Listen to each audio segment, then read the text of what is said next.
Right, welcome, ladies and gentlemen. Bob Iger has come out and said, yeah, Fantastic Four, super important to us, actually. Really, really, really important to us. Despite the fact that it's bombed spectacularly. Yeah, it's really important. And we're going to keep pushing it. Fascinating. Fascinating. Disney had their earnings call today. And there was quite a lot revealed in there. Some more interesting than others. But this was quite an interesting one, I thought. So, Disney boss Bob Iger says creating new IP is of great value, but there's no priority among sequels, remakes, and originals, just great movies. And he counted Fantastic Four as a new property. I don't really know why. Just because it's new for them, maybe, I guess. I don't really know. A bit of an odd one, really. But I thought this was just fascinating. Absolutely fascinating. And I will say this, like, I don't think superhero movies are coming back, man. I think the tide has turned. I do. I don't think Marvel and DC are going to reach the heights that they had once done. You know, those previously dazzlingly high heights. Just, I don't know, astronomically big box office numbers. Yeah, I don't think they're coming back from it. So anyway, hit subscribe, turn the bell notifications on. Let's take a look at this. It's interesting.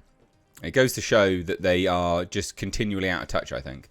So Bob Iger said during Disney's earnings call that the studio does not have a priority when it comes to movie sequels, remakes, and original content. What does that mean? So you don't have a priority between any of it? Brilliant. Well, that's complete nonsense though, isn't it? Because as Variety notes, their current slate is overwhelmingly dominated by franchise fare like Freakier Friday, Predator Badlands, Tron Ares, Zootopia 2, Avatar, Fire and Ash, among others. There's a whole bunch of Pixar movies as well. Well, I guess that's Zootopia. I don't know if that's a Disney animation or a Pixar. Obviously, you're just trying to use... And what about the Disney live-action remakes? Come on, man. Full of shit. So he said this, quote, "We continue to be focused on creating new IP. Obviously, that's of great value to us long term.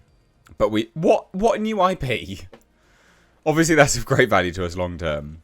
But we also know that the popularity of our older IP remains significant, and the opportunities to either produce sequels or convert what was previously animation to live action, like we're doing with Moana in 2026, it's just a great opportunity for the company and supports our franchise. So I wouldn't say that we've got a priority one way or the other. Our priority is to put out great movies that ultimately resonate with consumers." You are so full of shit. Like, it's comically bad how full of shit you are. Just the justification for converting animation to live action. It's like, so that's to support your franchise? No, it's not. It replaces it. Such an idiot.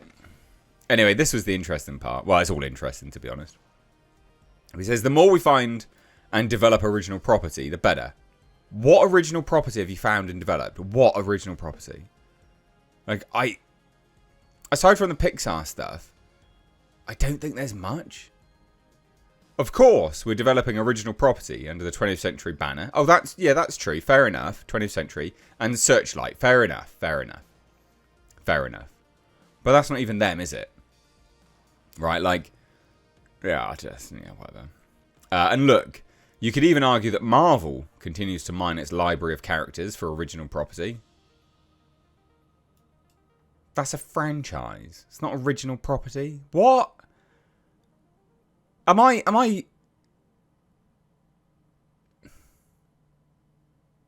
I'm not wrong, am I? That's a franchise. It's not original property. Oh, whatever. Even though, for instance, there have been Fantastic Four movies before, we kind of consider the one we did an original property in many respects, because we're introducing those characters to people who are not familiar with them at all.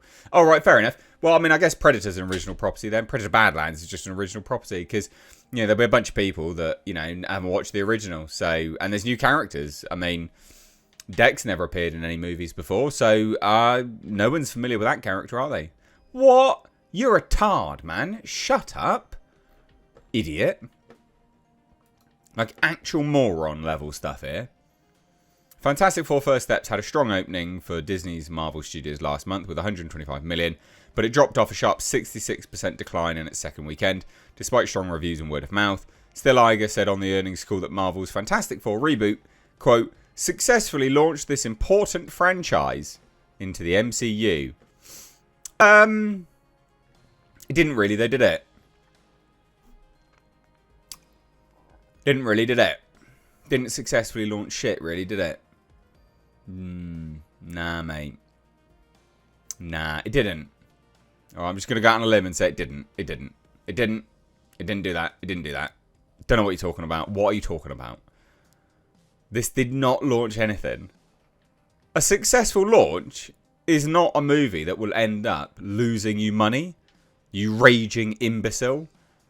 A successful launch isn't a movie that, again, will lose you money, but also, by literal definition of it losing you money, means that barely anyone went to watch it. What is wrong with you pleb? God damn, he's an idiot. So he also touted the Zootopia and Avatar sequels arriving later this year as strong candidates for box office success, while celebrating the $1 billion success of the live-action Lilo and Stitch movie. And that's fair enough, right? But Fantastic Four is not a success. The Fantastic Four drop was one of Marvel's steeper second weekend declines. While it was better than the Marvels, down 78%, it was alarmingly in the range of box office flops like Captain America Brave New World and Ant-Man and the Wasp Quantumania. Yeah, because that's the new normal for this company. People are done with them. So elsewhere on the earnings call, Iger touted upcoming unification of Hulu and Disney Plus into a single app sometime in 2026. And that's the only way they're going to boost Disney Plus now, by merging it with another property that's actually successful, Hulu. Which is mad, to be fair. So while Disney's franchises from Marvel to Star Wars live on Disney Plus, it also relegated Searchlight and 20th Century titles to Hulu in the US starting in 2026. All of these films will live on the same app. By combining them, we hope to increase engagement more. Yeah, obviously. What a pleb. So next up for Disney, the box office, is the release of Freaky Friday, or Freakier Friday, which is tracking for a solid opening in the $27 million to $30 million range. This company is so dumb, so full of crap. So, look, it's super important. This property is super important, and it's a success, and you're just lying to everyone. Shut up, Bob Iger. Shut up.